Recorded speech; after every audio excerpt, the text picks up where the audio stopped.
Pilnīgi visās Rīgas vidusskolas klasēs var atrast vismaz vienu skolēnu, kurš ir pamēģinājis lietot marihuānu. Tā prezentējot pētījumu par atkarību izraisošajām vielām jauniešu vidū, norāda Rīgas domas labklājības departamenta pārstāvji. Ja 2006. gadā tie bija 18% kopumā no zēniem un meitenēm, tad 8. gadā tie ir 22% un 10. gadā tie ir gandrīz jau 23% jauniešu, kas lieto marihuānu. Ja jaunietis vēl vakaros ilgi nenāk mājās, tā esot pazīme, ka viņš ir sācis lietot narkotiskās vielas vai ir tuvu tam.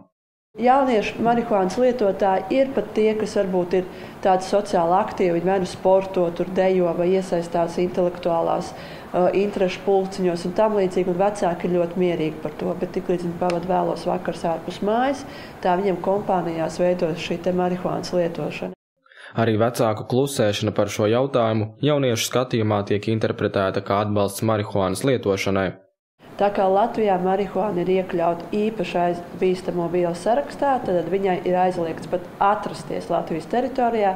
Visiem šiem te marihuānai, zālītei, hašišam, saucam kā gribam, visiem šiem produktiem, produktu paveidiem, tad ir pilnīgi skaidrs redzams, ka jaunietis ir ļoti tuvu tai nelegālajai vidē, principā organizētai noziedzībai. Un atkal var atcerēties to, ka ja mēs kā pieaugušie ceram, ka skola ir ļoti droša, mājas ir ļoti droša un tā bīstamā vide, Krievu kino, atvainojos, notiek kaut kur tikai Maskačkā, tad par šīm naivām idejām varbūt ir nedaudz jāpasmaida. Pētījums arī parāda, pieauga meiteņu skaits, kuras smēķē. Turklāt 15 līdz 16 gadu vecumā to meiteņu skaits, kuras kaut vienu reizi ir pamēģinājuši smēķēt, ir lielāks kā šāda vecuma zēnu skaits. Jaunietim ir 15-16 gadi. Viņš ir norādījis, ka viņš ir smēķējis 40 un vairāk reizes.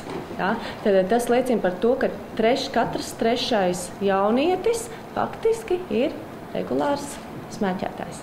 Tas vairs nav pamēģināšana kaut kādos tusiņos vai vienkārši eksperimentēšana ar cigaretēm.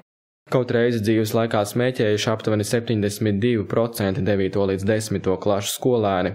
Alkoholu vienreiz mūžā pamēģinājuši 87% šādu vecumu skolēnu, savukārt vairāk kā 40 reizes grādīgos dzērienus dzēruši aptuveni 30% jauniešu. Visbiežāk lietotā nelegālā viela Rīgas skolēnu vidū ir marihuāna hašiš, kuru vismaz vienu reizi lietojuši 23% jauniešu.